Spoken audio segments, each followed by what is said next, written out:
Hi everyone, my name is Rohit Singh Puna and welcome back to my channel. In this video, we'll be learning space complexity analysis and amortized analysis. So let's get started. So space complexity analysis, just like time complexity analysis, it's nothing but the rate of growth of space with increase in the input size. So space complexity measures the total amount of memory that an algorithm or operation needs to run according to its input size. So let's again take some examples to understand this better. Let's take the same example as in one of the videos that we have taken, which is nothing but, let's say we have a function which tries to find sum of a and b. Let's say we have a code snippet like this: to find sum of a and b, return a plus b.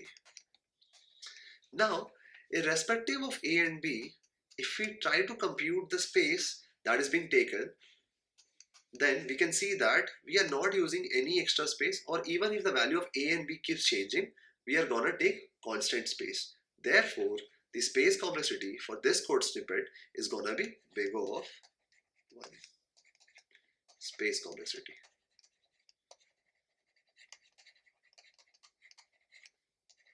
Now let's take another example which we have taken previously again.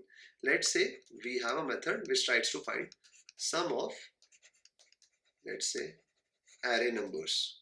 Now let's say we are given an array a and n as a number, which says that array a has n numbers, and it actually tries to find sum of n numbers. Let's say the code snippet is sum equals to 0, and we have a for loop where I starts from 0 to n minus 1, and we tend to do sum plus equals to a of I, and we tend to return sum. Now if we try to compute the additional space or the space that we are using here, then we can see that we are declaring one sum variable. Let's say it takes 1 unit of space, and then we are using one variable I. Let's say that also takes 1 unit of space, and we are apparently adding the numbers to sum itself, and we are returning sum here. So therefore we are gonna take 1 plus 1, which is 2, which is gonna be again a constant space. It's nothing but space complexity.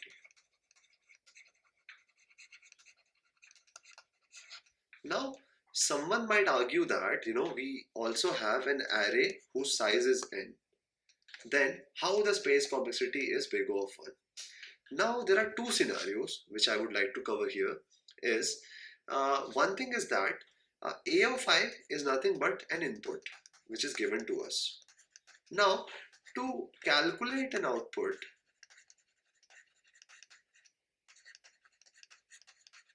we might take some additional space. We might require or use some additional space, and we only consider that additional space, and we add that into the space complexity. We only consider that additional space contributing to the space complexity. Therefore, we don't consider that input, under space complexity. Now, if we are passing this array a, let's say by pass by value. So there is one more thing. Let's say if I am passing this by pass by value. If you are not familiar with pass by value and pass by reference, please go through that first, and then you can get back here. There's something called as pass by value and pass by reference. Now let's say if I pass this particular array by pass by value, then ideally the programming language will create a copy of this array. And now that copy of the array will be an additional space, and in that case we will have the space complexity as big O of this additional copy of size n plus 2, which is nothing but the sum and the I variable. Therefore the time complexity will be, the space complexity will be big O of n. Otherwise it is big O of 1. It is just like time complexity. It's just that we need to only find the additional memory or the additional space that we are using in order to compute the output or in order to compute the result. that will only contribute to the space complexity. So this is how you calculate space complexity, just like time complexity. Wherever we were considering the time taken, here we need to consider any extra space that might contribute to the space complexity. Now let's look at something called as amortized analysis. Now you might have heard something called as amortized analysis, or some people saying the time is nothing but amortized time of big O of 1 or so. So amortized analysis is nothing but it refers to determining the time average running time for a sequence of operations. Now it is actually different from average case analysis, and let's see how it is different from average case analysis. Now amortized analysis is a worst case analysis but for a sequence of operations rather than an individual operation. Now let's take an example to understand this further. Let's say if I ask the time complexity to insert an element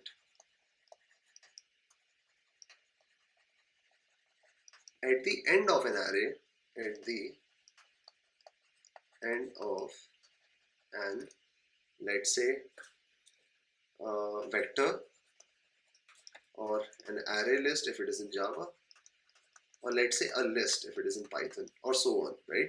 Then let's say if we are trying to insert an element at the end of a list, then how much time will that take? It will simply take big O of 1 time. Same way, if we are again trying to insert an element, it might take big O of 1 time. And now if we are again trying to, let's say, insert an element at the end, then depending on something called as a load factor, and let's say the size of the list which was initially created was 5, and now we are trying to insert an element at the 6th position. 6th position, or I can say the index 5. Then at this point in time, the compiler, what it will do is, it will actually, as the vector or array list, how they internally work is nothing but they actually double the space. So it will double the size of the list from 5 to, let's say, 10 in this case. Now the size of the list will become 10, and we will be able to insert the element at the 6th position.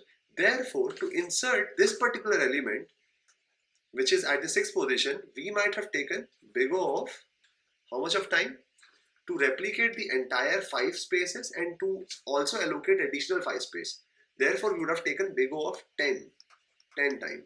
Now let's say if we want to insert the element, the 7th element, we would have taken big O of 1 time, and then 8th element again big O of 1 time, big O of 1 time, big O of 1 time, and let's say as soon as we were actually going to occupy the net space, then again the whole array list gets doubled.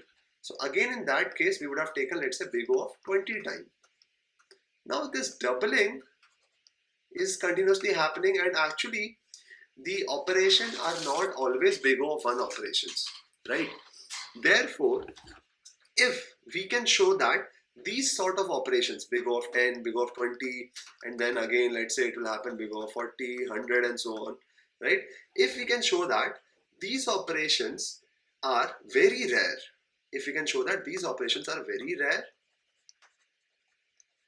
then we can equally put the weightage of this time onto all big O of 1 operations. We can actually distribute this big O of, the rare condition which is happening, we can actually distribute the load of this weightage into all the big O of 1 thing, and we can call the time taken to insert any element as amortized big O of 1. Amortized big O of 1.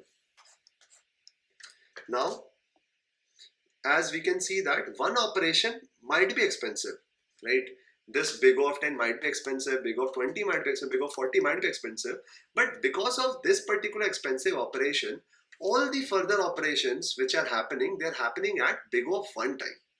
And that actually, in a way is good, and in a way it helps. and the number of time this doubling happens is going to happen at max very few time, if you ask me, because it ideally happens if you actually try to understand the internal working of vector, array list, or list, right? The doubling happens in terms of power of 2's, and in terms of power of 2's, if we go even till 2 power 100, that is gonna be a very huge number. That is gonna be a very huge number, and that itself, is a number which can, I mean, if you actually compute 2 power 100, it's gonna have so many elements that I mean, in the whole universe, actually, you don't have that many elements, ideally, in the observable universe, and you can actually represent all of the numbers with that. So 2 power 100 is such a very huge number that for reaching 2 power 100, you will only need 100 doublings, right? 100 times you will need to double. So there will be only 100 doubles, and that too is very less compared to 2 power 100, how huge of a number it is. Therefore, we can say that the any operation takes amortized big O of one time.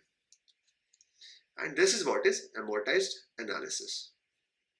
I hope this is clear, and this is where we actually complete our space and time complexity analysis concepts. I hope you had a good understanding, you have gained a good understanding and had a good learning time here. There's gonna be one bonus video which you can just watch, which you can actually watch after this video. Stay tuned, and thank you for watching.